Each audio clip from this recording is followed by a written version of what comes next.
La húmeda bruma de la sierra de Songolica se arremolinaba entre los troncos de ceiba y los helechos gigantes, cuando, a medianoche, recibí el primer llamado de mi maestro Toñín, el tepache. Aquel día, yo era apenas un muchacho de 16 años, curtido por el trabajo en los cafetales y las caminatas bajo el sol implacable, pero mi sed de conocimiento me había llevado a buscar sus consejos en la cabaña de Carrizo donde vivía junto a su esposa y sus nietos. Nadie en el pueblo hablaba abiertamente del oficio de Toñín. Era al mismo tiempo curandero, partero y brujo, un hombre envuelto en misterio que manejaba saberes ancestrales heredados de sus ancestros nahuas. Esa noche, al cruzar el umbral de su hogar, me recibió con una mirada intensa, como si pretendiera sondear mi alma. El fuego del fogón iluminaba apenas sus rasgos, arrugas hondas, barba canosa y ojos negros como obsidiana. Sobre la mesa de madera rústica, distribuyó 6 objetos, un espejo bruñido de bronce que reflejaba la luz en destellos anaranjados, una pequeña figura de barro rojo con los brazos alzados, un cuenco con copal molido, un atlas gastado de hojas de amate, un puñado de ceniza blanca, y un saquito de cuero que guardaba polvo de huesos quemados. Esta noche aprenderás la ceremonia que activa maldiciones, dijo en voz queda, sin aliento, como si pronunciara una palabra prohibida. Sin más, me pidió que me sentara frente a él, creando un espacio sagrado en el suelo de tierra apisonada. No hubo diagramas ni explicaciones previas. Toñín confiaba en que la ceremonia debía vivirse desde el instinto y la conexión directa con las energías ancestrales. Sacó el espejo bruñido y me ordenó sostenerlo con ambas manos. Sentí el frío metálico en mis palmas, el peso del objeto cargado de historia y poder. Luego colocó la figura de barro frente a mí y dispuso el copal en el cuenco, con cuidado ritual. El canto comenzó sin precedentes, un murmullo grave, semiculto, que mezclaba fragmentos en náhuatl con palabras extrañas, transcritas en el atlas de Amate, Tlaoxepa y Nechicoli, Lux inversa, Atl Tlachinoyi. Las voces inundaron la cabaña, resonando contra las paredes de Carrizo como un eco de épocas remotas. Toñín sopló 3 veces sobre el copal, haciendo que el humo ascendiera en espirales, nombrando cada una de las 4 direcciones este, oeste, norte y sur. Me indicó que girara el espejo hacia cada costado,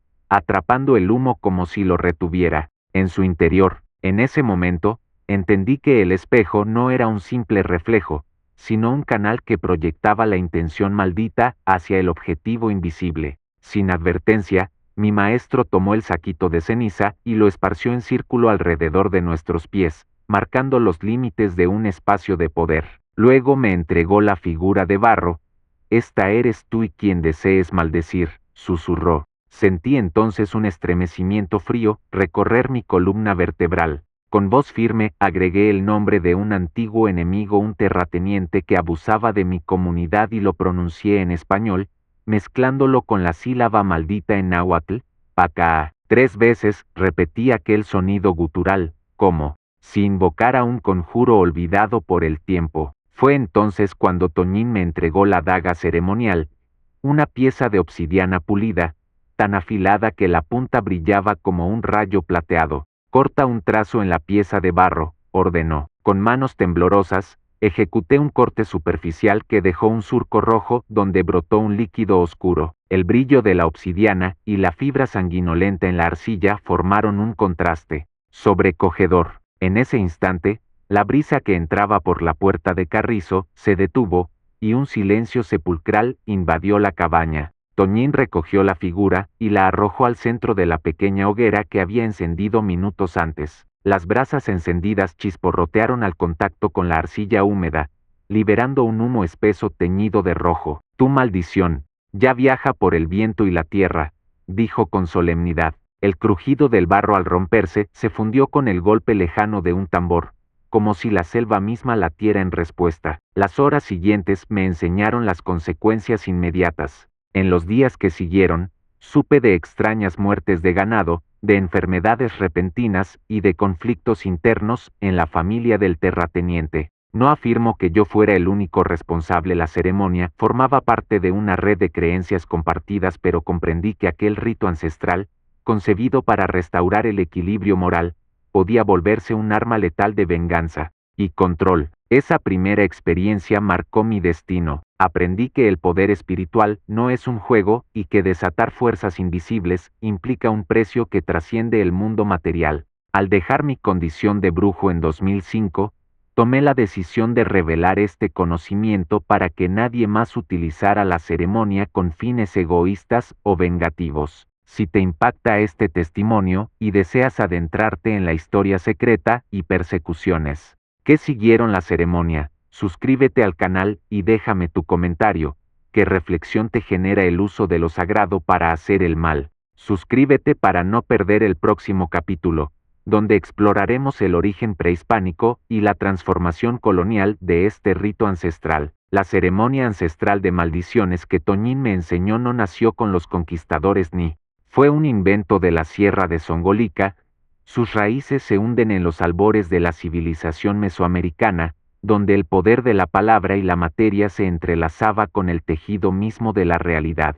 Para conocer su origen, viajé junto a Toñín y su nieta Amalia a las ruinas de Yowalichan, en Puebla, un sitio poco visitado que guarda uno de los vestigios más claros de aquel culto arcaico. Entre columnas de piedra caliza cubiertas de líquenes y grabados desgastados por siglos de lluvia, hallamos un monolito de 1.8 metros de altura, con un relieve que representaba una silueta humana de brazos largos, recortada por un sol invertido y flanqueada por serpientes aladas. Según los sabios locales, ese monolito era el espantódromo, un punto de encuentro donde los antiguos sacerdotes invocaban la venganza espiritual contra traidores o quienes quebrantaban tabúes sagrados. Los códices encontrados en la comunidad fragmentos de amate con tinta vegetal mencionan una figura llamada Chapalayí, el que camina en la oscuridad, que según la mitología obscurecía el corazón de los pecadores y los convertía en sombras errantes. Toñín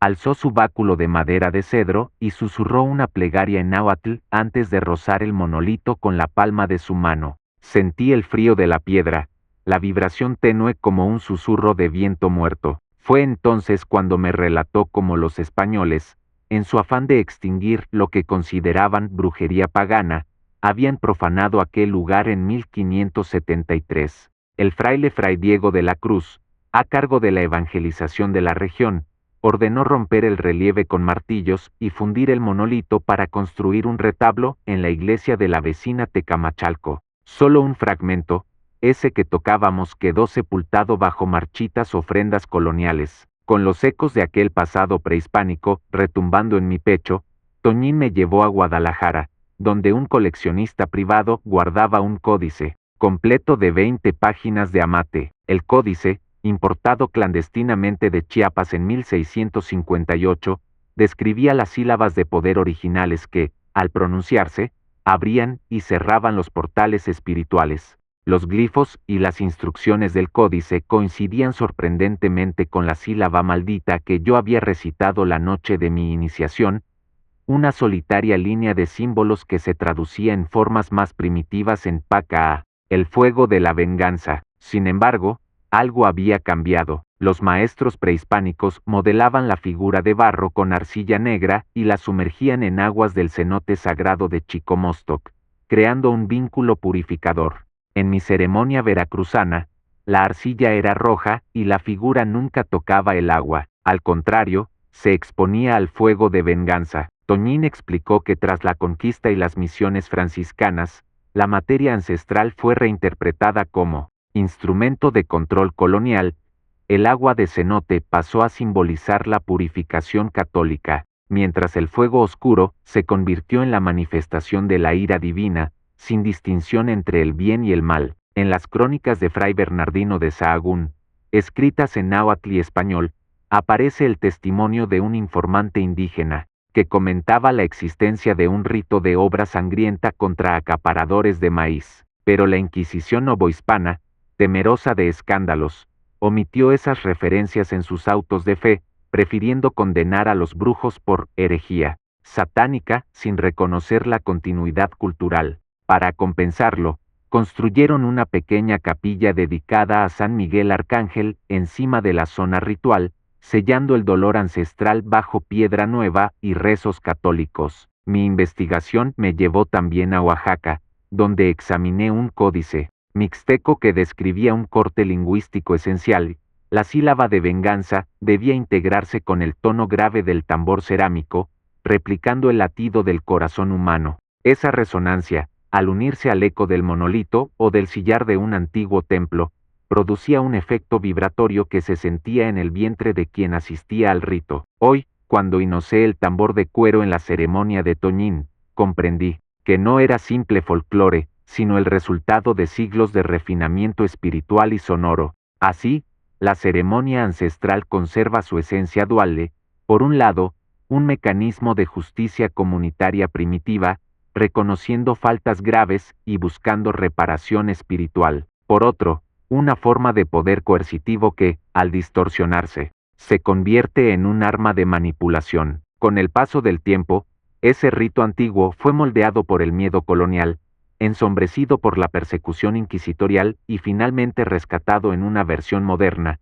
más letal y más oculta. Este capítulo revela cómo las raíces prehispánicas y el legado inquisitorial confluyeron en la ceremonia de maldición que aprendí de mi maestro. En el próximo capítulo, exploraremos las historias reales de víctimas, casos documentados de personas aquejadas por estas maldiciones y los testimonios de curanderos y exorcistas que intentaron revertirlas, poniendo en evidencia el barroco espiritual que une las viejas tradiciones y el presente. Si te impacta la travesía desde los códices mayas hasta la represión colonial y su eco en Veracruz, suscríbete al canal y déjame tu comentario, que te sorprende más de esta transformación ritual. Suscríbete para no perder el próximo capítulo, donde compartiré los relatos de aquellos que enfrentaron maldiciones ancestrales y sus luchas por la liberación. El amanecer en la costa de Veracruz solía traer consigo la brisa salina y el canto de las gaviotas,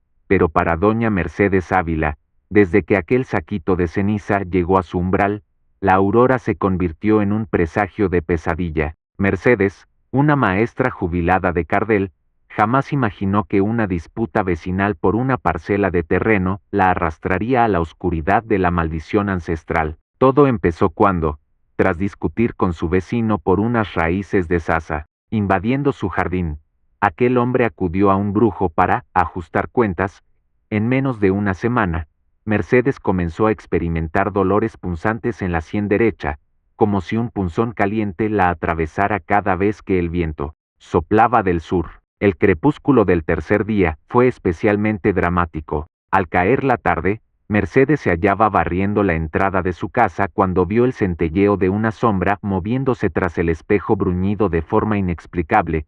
Creyó ver su propio rostro deformado y fragmentado. Asustada, se dio cuenta de que la figura de barro que colgaba de una rama seca junto al pilar principal se consumía de forma irregular, dejando escapar una humareda rojiza y un tenue murmullo de tambores. Aquella noche no durmió. Los sueños la acosaron con imágenes de monolitos prehispánicos que explotaban en llamas y un montón de cenizas que caía sobre el pueblo, tiznándolo todo de rojo. Desesperada, Mercedes recurrió primero a un médico general, quien no halló causa física para sus dolores y la remitió a un neurólogo. Tras varias pruebas, descartaron migraña crónica y tumores. Los exámenes objetivaron un trastorno psicosomático grave, pero sin explicación orgánica. La comunidad médica, ignorando la posibilidad de un influjo espiritual, limitó su ayuda a tranquilizantes y analgésicos. Sin embargo, sus terrores nocturnos continuaron,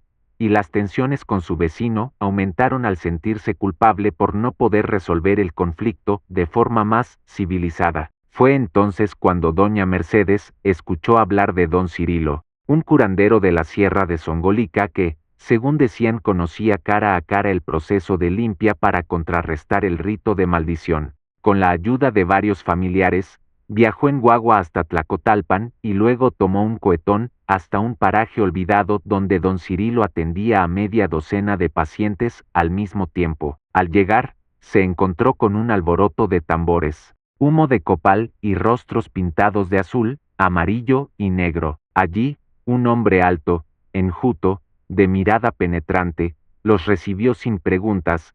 El mal ha hablado en tu nombre, susurró a Mercedes, examinando la capa de manta manchada de tiza, vieja que aún conservaba de aquel primer rito. Don Cirilo no realizó una ceremonia brusca ni espectral, más bien, emprendió un lento proceso de reversión espiritual. Inició con una limpia de copal puro, fumigando a Mercedes de pies a cabeza mientras recitaba cánticos en lengua náhuatl y español. Sus manos, ágiles y cálidas, parecían absorber la energía negativa cada vez que recorrían el contorno de su cuerpo. Luego colocó frente a ella un corazón de obsidiana, un bloque pulido en forma de corazón humano sobre un centro improvisado, y le pidió que vertiera en él 3 gotas de su propia agua de cenote, mezclada con pétalos de flor de muerte. Ese acto simbólico, según explicó, invierte el pacto, pues el mismo canal que alimentó la maldición se convierte en conducto de la liberación. Aquella limpieza se extendió por más de 2 horas,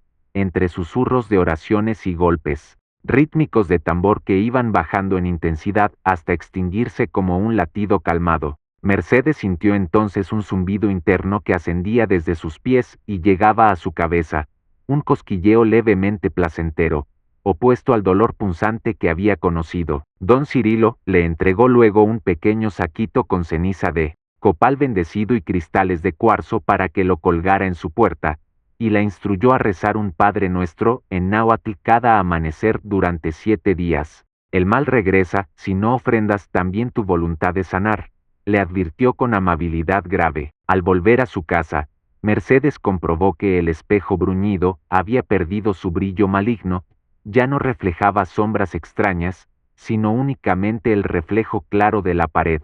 La figura de barro, consumida por las llamas de don Cirilo, no reapareció, y sus dolores de cabeza remitieron al cabo de 3 días. Sus familiares, testigos de su mejoría, recuperaron la armonía en el pueblo, pero no todos los casos tienen un desenlace tan alentador. En Coatepec, un joven agricultor llamado Efraín, acusado de robar miel de una colmena sagrada, vio en sus sueños al monolito de Yoalichan cobrar vida y extender sus brazos pétreos. Convencido de que su destino era morir, se negó a buscar ayuda y cayó en depresión profunda, agravada por alucinaciones diurnas. Su familia, desesperada, agotó sus ahorros en curanderos de mala reputación, quienes apenas recrearon la ceremonia original sin bases rituales correctas, empeorando su estado. Requirió años de terapia psicológica y un proceso de rehabilitación espiritual intensiva para recobrar la certeza de que la maldición no lo definía. Estos relatos reales subrayan el poder devastador de la ceremonia si no se comprende su complejidad y se emplea con sabiduría. No es un truco de cine ni un relato de folclore para impresionar turistas. Es una fuerza ancestral que atraviesa generaciones. Quienes la practican sin conocimiento y quienes buscan deshacerla sin guía adecuada corren el riesgo de quedar atrapados en un círculo vicioso donde el miedo se retroalimenta con los síntomas mismos de la maldición. Si estos testimonios de víctimas y curaciones te han conmovido y quieres conocer los casos más dramáticos y las estrategias comunitarias de apoyo, suscríbete al canal y déjame tu comentario. ¿Qué historia te impacta más? Suscríbete para no perder el capítulo final, donde revelaré la ética detrás del oficio del brujo y el legado que debemos proteger.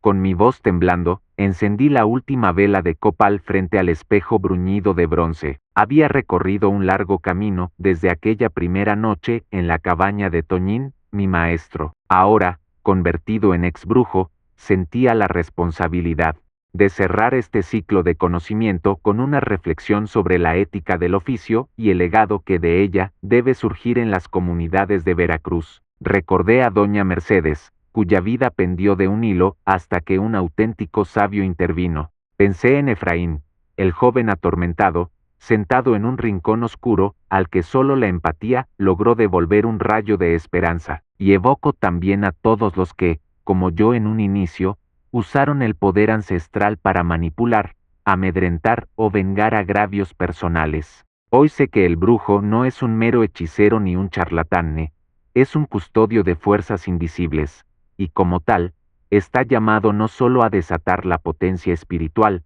sino a contenerla con respeto, responsabilidad y amor al prójimo. Para honrar a quienes sufrieron bajo la maldición, decidí fundar en Songolica un círculo de aprendizaje donde antiguos brujos y curanderos compartieran sus saberes para sanar en lugar de herir. Allí reunimos a jóvenes deseosos de conectar con sus raíces, a psicólogos y antropólogos que estudian la dimensión social de estos ritos, y a sacerdotes de distintas confesiones que abogaran por un diálogo entre fe y tradición. Queríamos demostrar que las ceremonias de copal y obsidiana no estaban destinadas a invocar la ira contra los demás, sino a restaurar el equilibrio cuando éste se quebranta, un propósito tan noble como frágil. Nuestro primer proyecto fue la reunión de Luz y Sombras, un encuentro anual en el que se recorre la memoria de la maldición, se leen crónicas de la Inquisición, se proyectan testimonios de víctimas y exorcistas, y se reconstruye simbólicamente la ceremonia, sin imbuirla de intención malévola. Antes de cada demostración, todos los asistentes realizamos un juramento colectivo, no emplear jamás este conocimiento para dañar, sino para restaurar, proteger y sanar. La ceremonia de iniciación en el círculo termina con un canto coral, en náhuatl que dice, Talle ineki cualli, Kitza muerte, Intalle inek nechcualin, Kitza vida. Con equilibrio en el corazón, traemos muerte, con equilibrio en la mirada, damos vida. Ese canto resume la paradoja ética del brujo. Para curar, primero hay que conocer la sombra, pero al conocerla, hay que rehuirla, convertirla en instrumento de luz. En 2018, después de años de trabajo comunitario, iniciamos un curso en línea gratuito con apoyo de la Universidad Veracruzana y del Instituto de Artes Paranormales IAP, donde jóvenes de la sierra y de la ciudad aprenden a distinguir entre rituales de venganza y ceremonias de armonización. Estudian los códices prehispánicos, la poética de Sahagún y los archivos inquisitoriales, así como técnicas de psicología comunitaria y meditación. El objetivo no es solo preservar el rito, sino transformarlo, que las futuras generaciones usen el poder del copal para aliviar traumas, no para infligirlos. He visto curaciones reales de adicciones, depresiones profundas y rupturas familiares, con una simple limpia de copal acompañada de escucha atenta y ceremonia sincera. Y he visto el daño irreparable de maldiciones mal concebidas, familias destruidas, huérfanos de esperanza, tierras agrícolas marchitadas. Esa experiencia me enseñó que el brujo redimido no se define por los conjuros que domina, sino por las vidas que salva. Por eso, cuando aliento a otros a suscribirse a este canal, no lo hago para propagar el miedo ni el misterio barato, sino para compartir el conocimiento que permite distinguir entre la sombra y la luz, entre el rito que esclaviza y el rito que libera. Cada uno de nosotros lleva dentro un monolito de piedra negra, un eco de antiguos poderes que puede ser voz de maldición o canto de reconciliación. Hoy, al cerrar este último capítulo, te invito a reflexionar. ¿Qué harías tú con el poder de la maldición ancestral? ¿Lo usarías para herir o para sanar? Si crees que la verdadera fuerza espiritual reside en la compasión y no en la venganza, suscríbete al canal y déjame tu comentario. ¿Cómo aplicarías este equilibrio en tu propia vida? Suscríbete para seguir explorando juntos la fina línea que separa el miedo de la esperanza y la magia del amor.